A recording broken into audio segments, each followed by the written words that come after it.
So the 145 is now working on the truck. I got it mounted up here, all plugged in. And Bluestar crapped out on me and I just had enough of it. So here it is, sits roughly about in the middle. It's gonna be a little fun to start because I gotta like jump up here and then get back there to pull it. But hopefully in a month or so I'll have a replacement for it.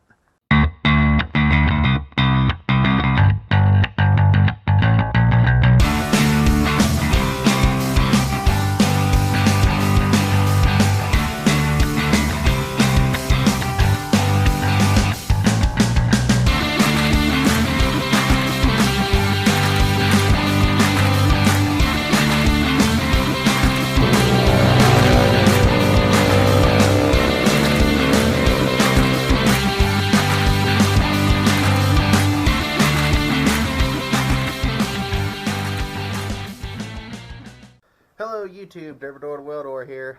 So, I'm doing this video. It's a little update on the, really just an update in general, but it's mainly about the fact that, the old Bluestar 2E I had, well, it finally died, or I'm declaring it dead. I'll talk about that a little bit later, but on a good note, we got some new shelves in here. I can start mass storing stuff.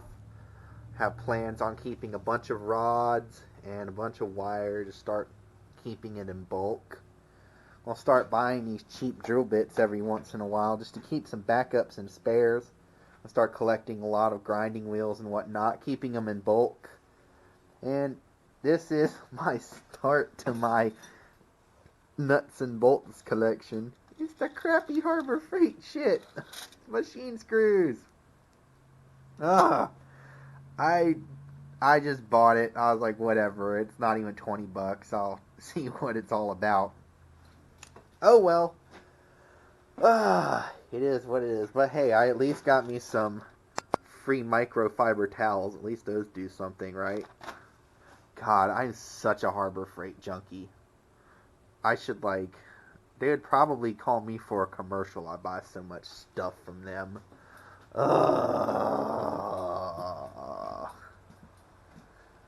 Fun.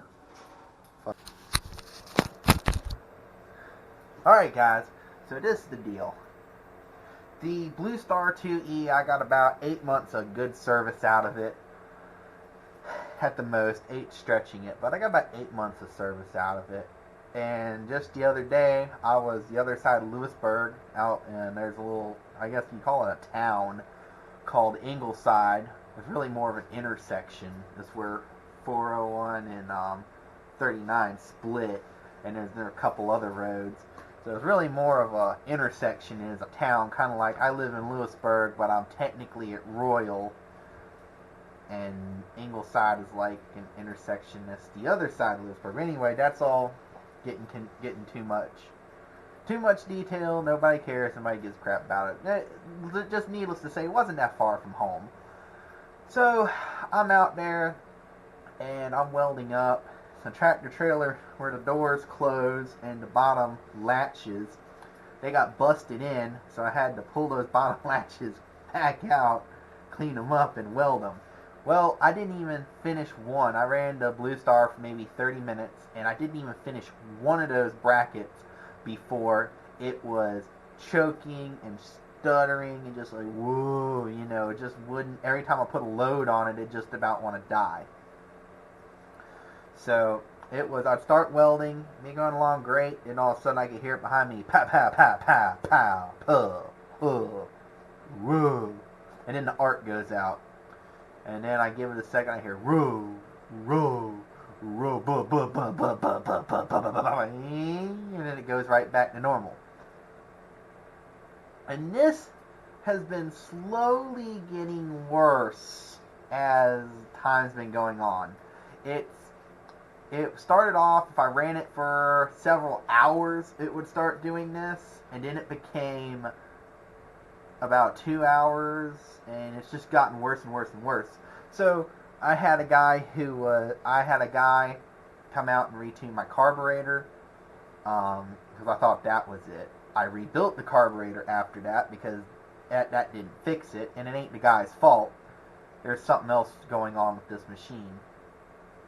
And rebuilt it and fiddled with it and got it running somewhat.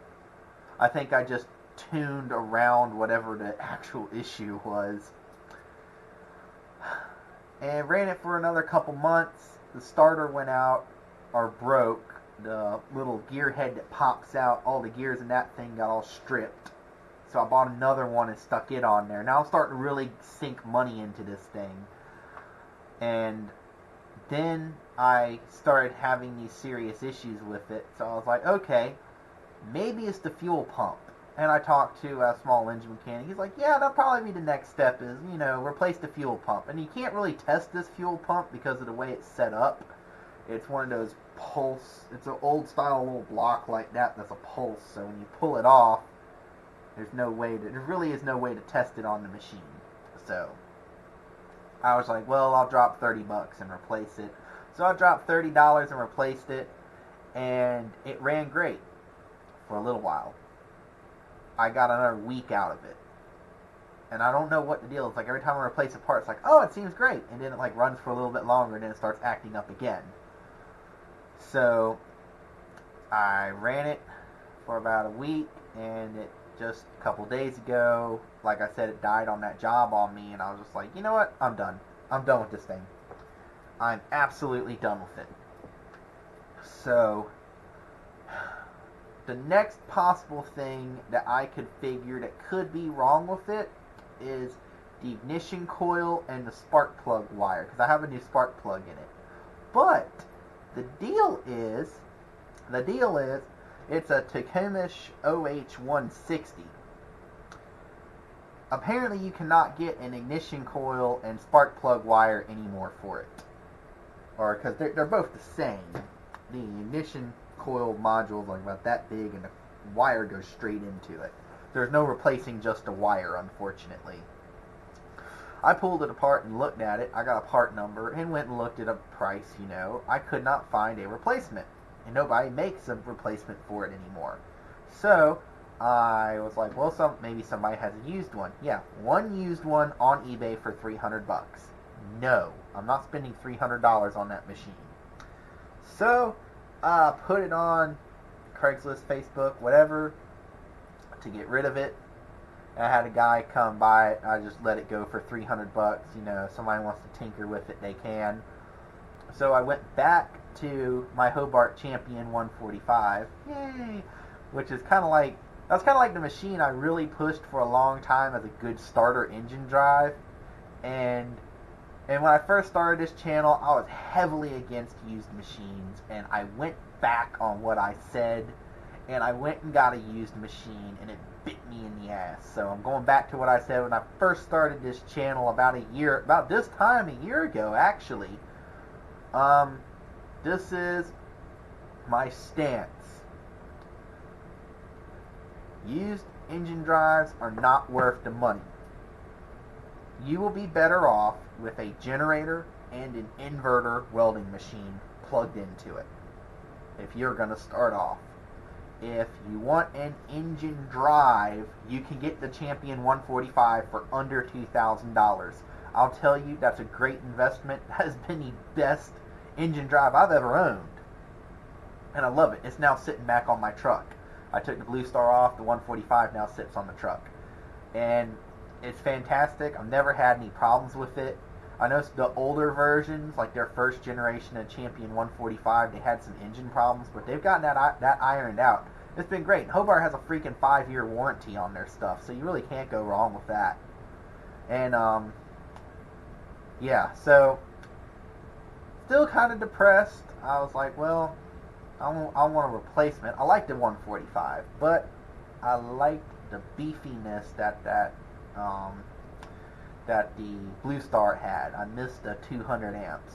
So I started doing some research, and it looks like my next machine will be the Hobart Champion Elite, which is basically it's a dumbed down Bobcat 225.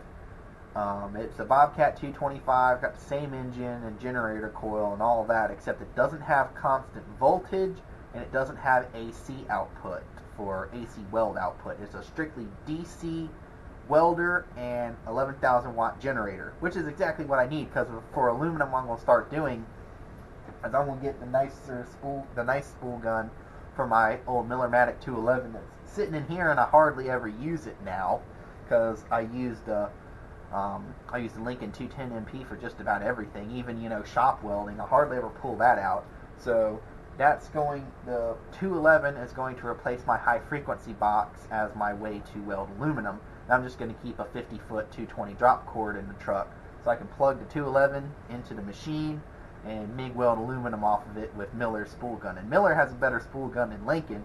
Miller's spool gun, they have a 150 amp spool gun that has a 20-foot lead, which is exactly what I need, because that 10-foot lead on the Lincoln, that's great for the shop. I had never ran into a problem with the shop, but when you're working all around a tractor trailer, 10 feet gets really short really fast.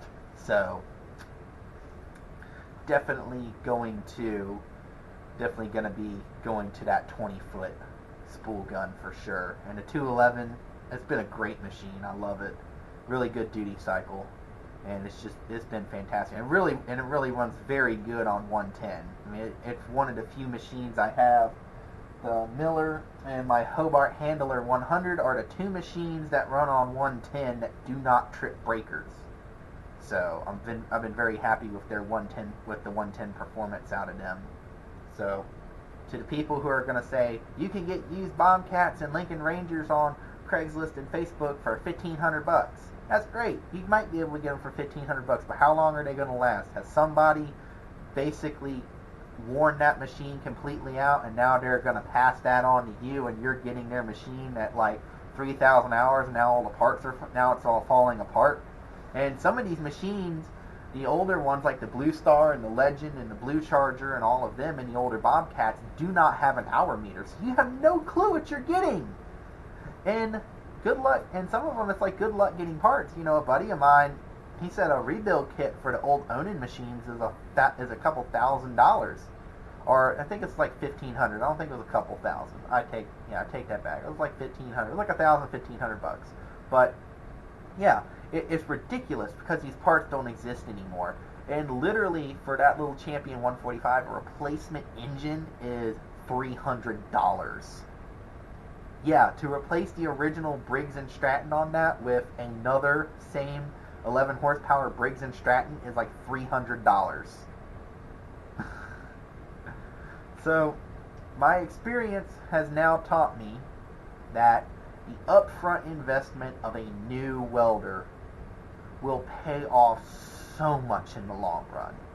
Nothing sucks more than having to make a phone call to your client and tell them, hey, I gotta go back home and grab another welder. This one just broke on me. He's like, what's wrong with it? I don't know. It just don't want to work anymore. And I did spend 30 minutes out there trying to get it to start back up, and I did the whole procedure. I'm sure somebody on here can write a whole list of what I could have, should have, maybe should have done. And that's fine. I'm not dealing with it anymore. I need equipment that's going to survive out there and work. My job is to fix other people's broken stuff. I cannot have broken stuff if I'm going to fix someone else's broken stuff. Alright? So, this is where, I'm going back to my stance of, if I cannot afford that machine new, I'm not going to buy it. And then there are people I know who have completely lucked out when it comes to their machines. A buddy of mine, Tommy, he got a Miller Trailblazer with very low hours on it, with a trailer and a bottles and torch and everything for like $5,000, and he's lucked out. And it's been great for him. Unless something's happened, he hasn't told me. It's been great for him, and it's been doing really good for him. So, yeah, you can luck out. There's a guy who's a subscriber of mine who got a Ranger 225 with low hours on it for like $1,500, and so far it's been great for him. Like Noah, he got that Airpack 400 on his truck, and it's been great for him. Hasn't had any problems with it. So you can luck out, but when you have limited machines and limited resources, I really believe it's not best to gamble with someone's used piece of junk. Oh, the worst thing is it breaks with low hours, and now you have to pay to get a machine with low hours fixed. And you could have gone and bought that machine, knew it breaks, now you have a warranty and you don't have to pay to get it fixed. I've been collecting a lot of trolls. It's kind of funny. I think, we got a lot of subscribers. Thank you guys for subscribing, by the way. You guys are awesome. You guys are the reason I do this. And here's some people, I'm just getting some of the wildest comments. Like, I'm actually going to read some of these comments. Let me see here. Because there's a good one. There's a really good one that just came in today. And this guy talking about the class C CDL and all of that, which I might have it wrong, but as it's been explained to me, if you are running a vehicle for any kind of commercial operations, you need a class C. And he is correct about the 2,600 pounds. I'll give him that. But after that, he just kind of lost it. And what he doesn't realize is CDL is federal, but the laws that apply on all of that change state to state. Like, the levels change. That is correct. Virginia has different levels at which CDL starts, as North Carolina does, as South Carolina does. And some states still offer an air brake endorsement, where you don't have to have a CDL to drive a truck with an air brake. That still exists in certain states. It doesn't exist in North Carolina anymore. But I had some wrong information there, and he has some wrong information. But it just got absolutely worse when I just explained what I thought it meant. He went to another video of mine, and he commented, "Are you serious, or just F-U-C-K-I-N-G around?" Well, I'm trying to keep it PG-13 at least. And I was like, I went back here, and oh my god, is my voice that bad? Holy crap. It's almost like Chucky in the early videos. I love you, Chucky. Please don't take that the wrong way, Chucky. I love you, but man, them early videos. Hello, YouTube. I love you, man. I love you. But those early videos, dude. I guess my voice isn't that much better. Well, I commented back. I was like, he said Thomas Jefferson, with no channel content, by the way. So I'm assuming a troll with a name like that and the icon and the account icon like that. He's like, "Are you serious or just effing around?" I commented, "I don't quite understand what you're getting at." Which is true. I really don't understand what he's getting at. It's just kind of like, dude. So he commented later, said, "Just stop trying to weld, please." And I said, "Why? I'm doing a great job, making a decent living. If you'd be so kind as to explain exactly what I'm doing wrong, I'd be happy to listen. If you can't do that, just please move on." So you've obviously gone through my channel and watched a bunch of my videos. Oh, Thomas Jefferson, troll Thomas Jefferson, what I have to say to you is, I don't see any content on your channel. I'm here to help other welders. I'm here to help them move up. And I get people thanking me every day for it. I do this because as I'm moving up the ladder, I am extending my hand down to help the other people up the ladder. That's what I'm doing. You are not. So, if you don't like what I do, you don't have to watch you don't have to watch my channel. My channel is for people who don't have a lot of money, like me, who are trying to get into welding and make a living out of it. And I give sound advice. Like, don't get into debt to buy your equipment. Start small. Don't get business loans. Work with what you have. Be responsible with your money. Be responsible in the legal spectrum as contracts and insurance and all of that. So, I mean, you really, I would be happy to listen more to what you have to say, old Thomas Jefferson, if you would actually give me something to listen to instead of bland, comments like, are you serious or just effing around, and just stop welding, please. Dude, that doesn't mean anything. What are you? Are you retarded or something? Are you like my truck was 2 weeks ago? Are you retarded?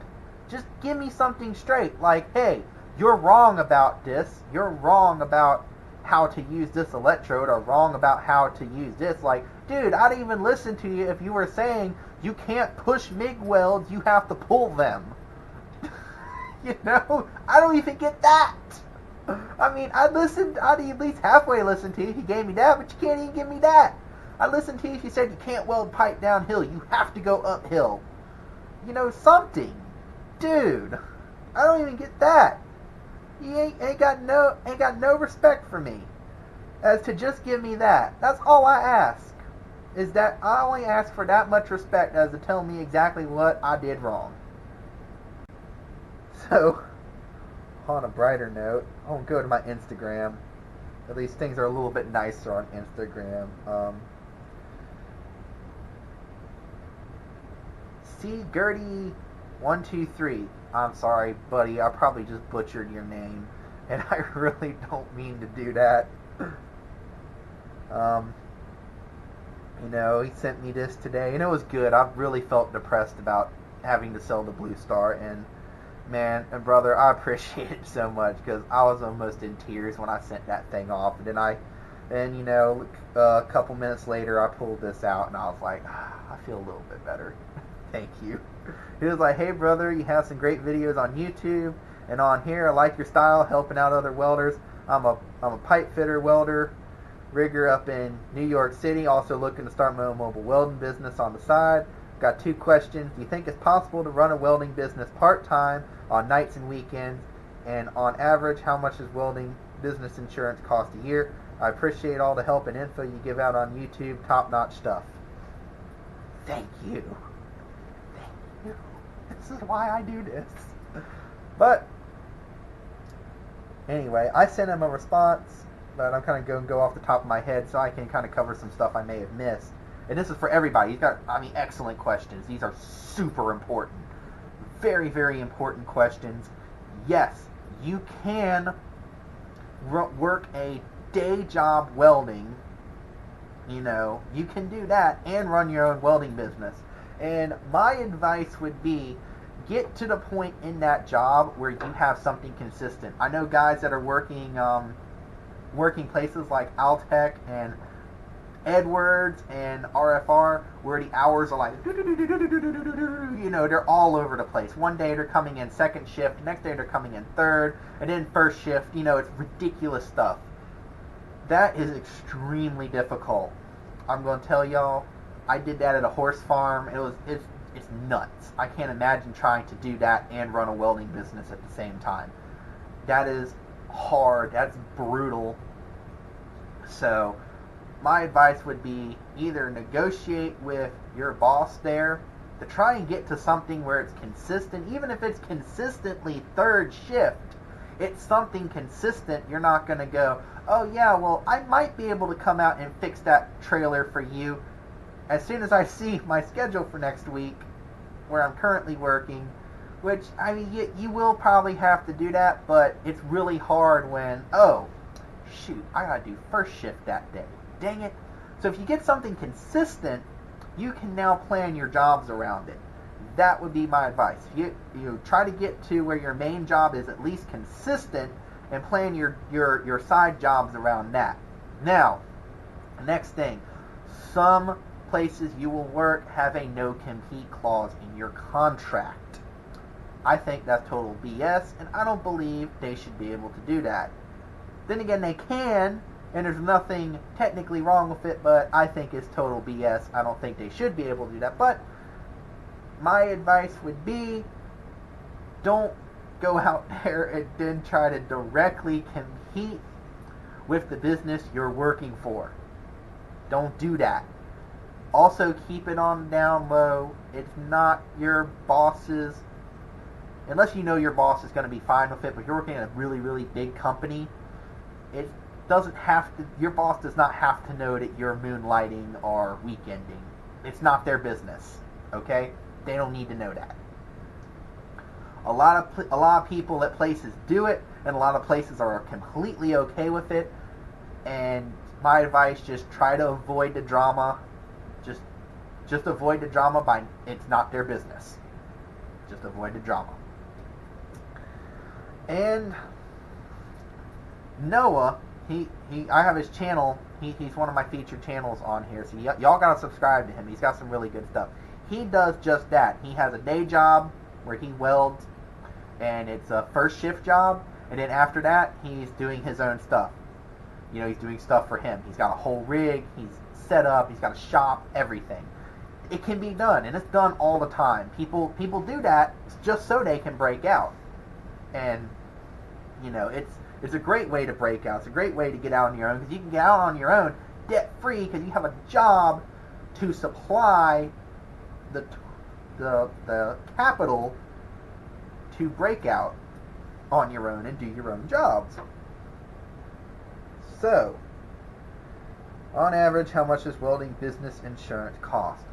Oh my goodness, this is something, I told him what my policy was and how much I pay. I pay about $650 a year for my policy, and that's because I'm a fencing and handrail installer. That's what I do. I install handrails and metal fences. And when they call me, I tell them I install metal fences and handrails. Hasn't been a problem since.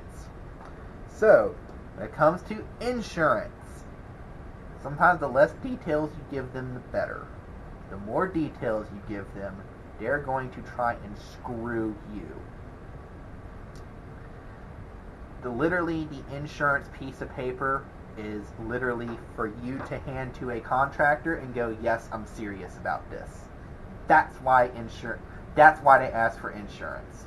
And to cover their butt. Thing is, you don't have to use the insurance. So, why do you care? You don't use it.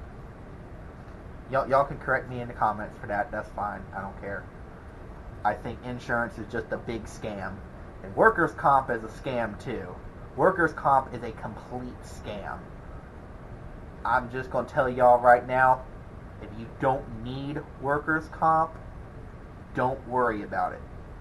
It is a scam. They will, literally, workers' comp insurance companies live to rape you. They live to rape you. It is terrible. Don't even call them unless you need insurance. Don't deal with it. They live to rape you. Alright. So, unfortunately, he's in New York.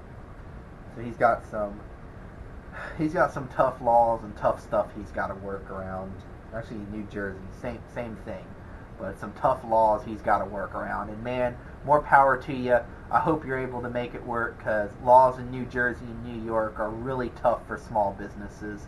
And, you know, especially this kind of stuff we do. Man, I feel for you. I hope you're able to make it work. Yeah, dude, I really appreciate it.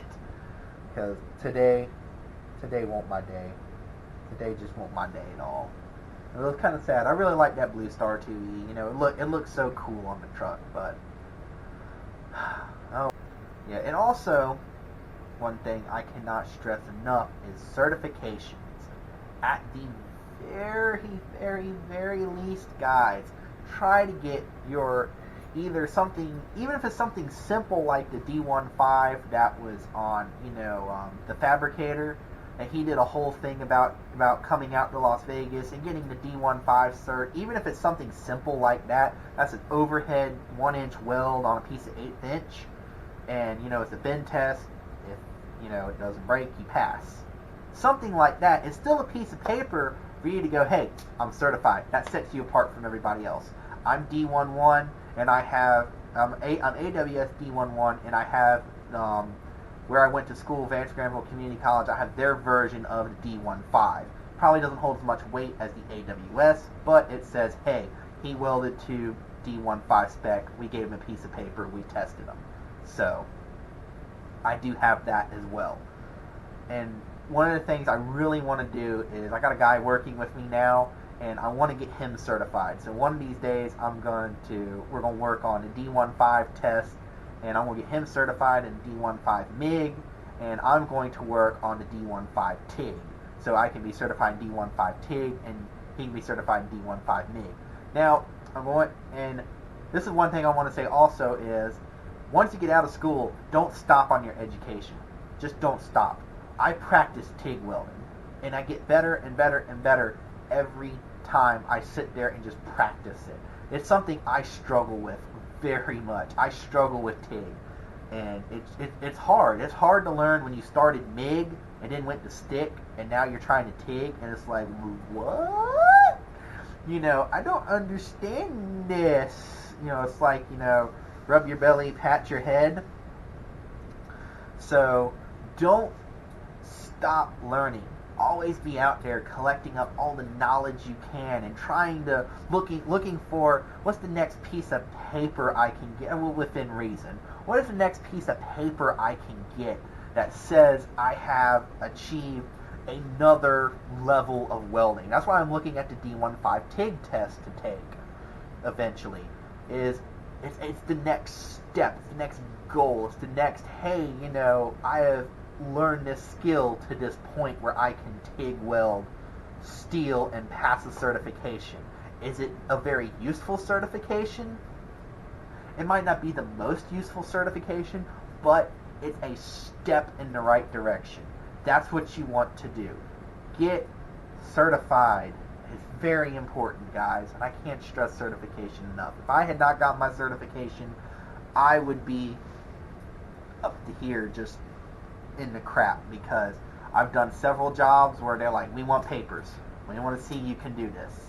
You know, even when I went to the Atlantic Coast Pipeline to do aluminum, they're like, we just need a piece of paper.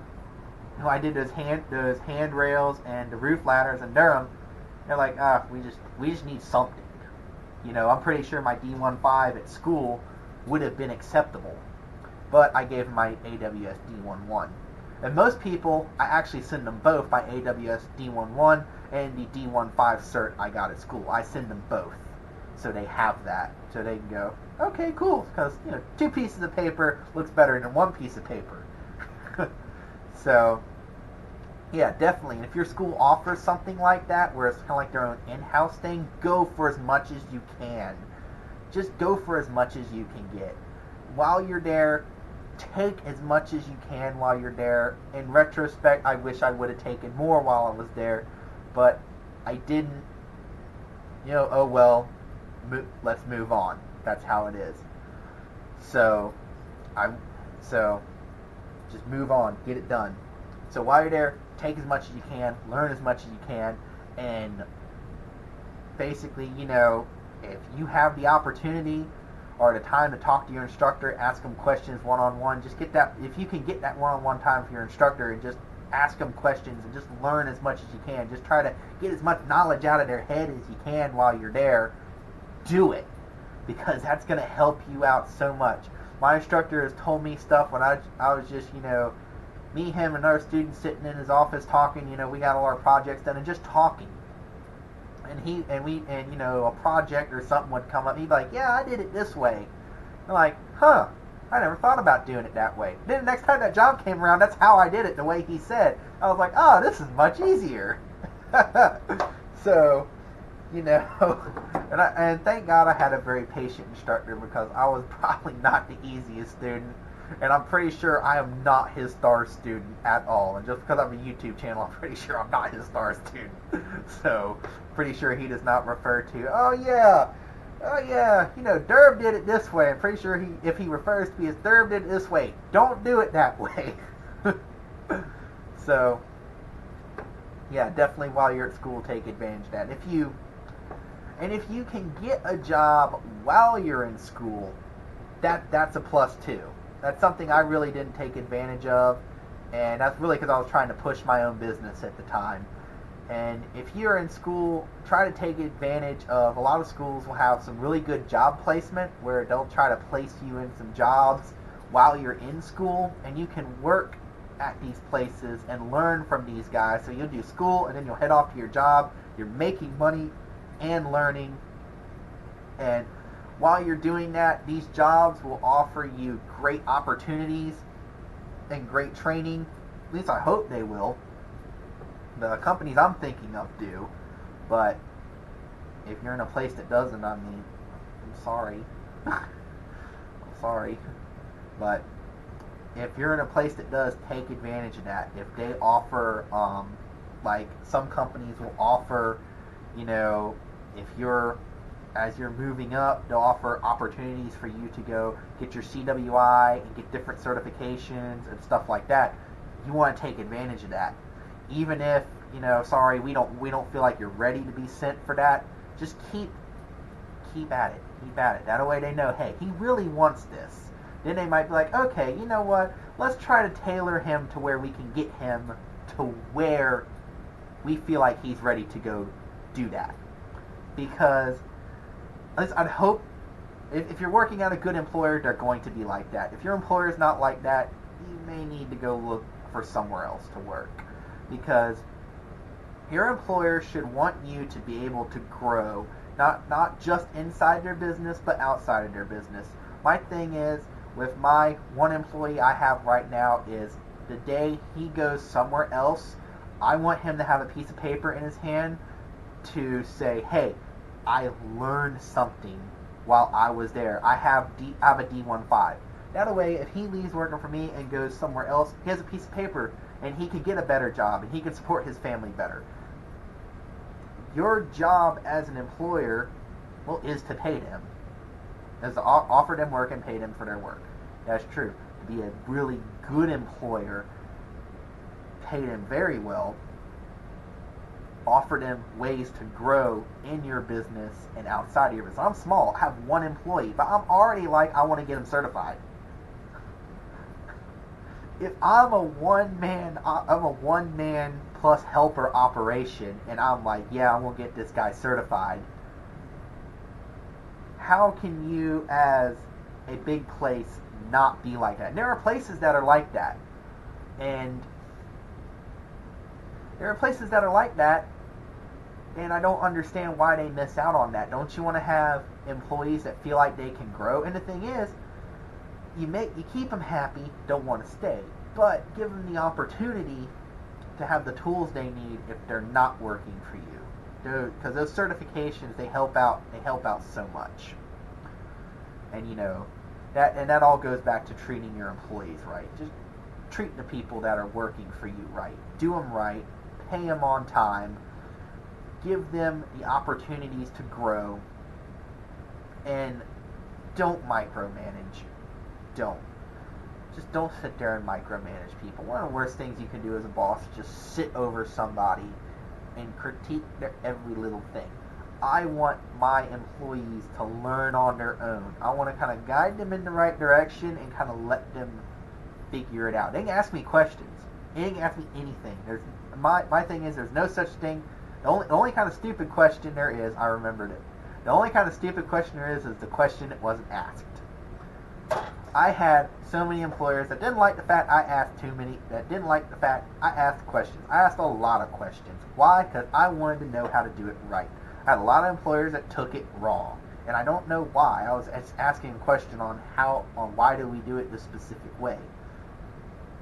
I mean, what's wrong with that question?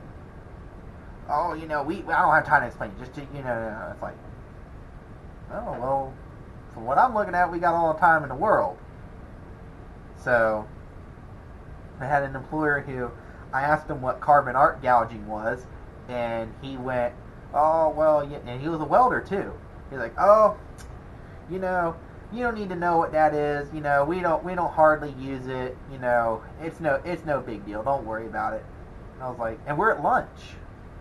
And I was like, well, what is it? I saw it's a listed process on what the Bobcat 225 does. It's like, oh, it uses air and something, and, just don't worry about it. Like, all right. Well, just not too long ago, I saw he has a whole carbon arc gouging setup sitting in his truck, and it is worn the hell out. Dude, really? Really?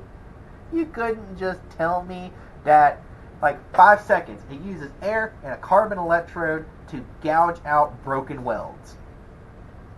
Ta-da! You spent more time not explaining it to me than you could have explaining it to me. That's how I look at it.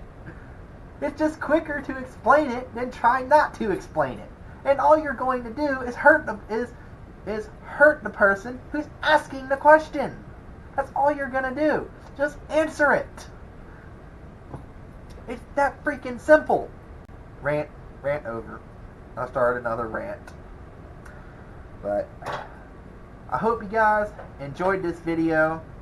It is sad to see the Bluestar go, but a couple months or so, I'm waiting for a big check.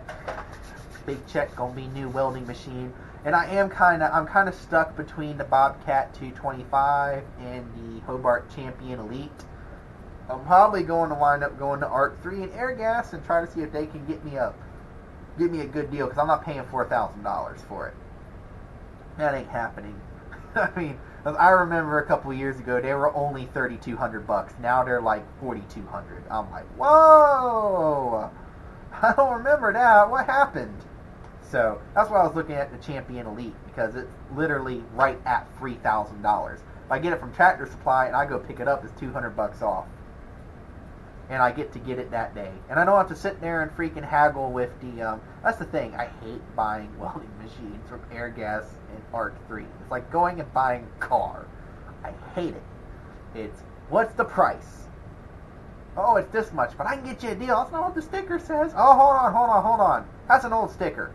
They got this, that, and the other deal going on. Look, just give me a price. Oh, hold on. Sit there for like 30 minutes. Oh, my manager's going to hate me for this, but I can get it to you for this much. That's more than what it was online. So that's why I went to buying machines online and buying, my bigger machine, that's why I bought my Champion 145 at Tractor Supply, as opposed to one of the LWS's or local welding supply store, R3, Air Gas, whatever. Because I hate it. I don't even do that to buy my cars. I'm not going to do that to buy my welding machine.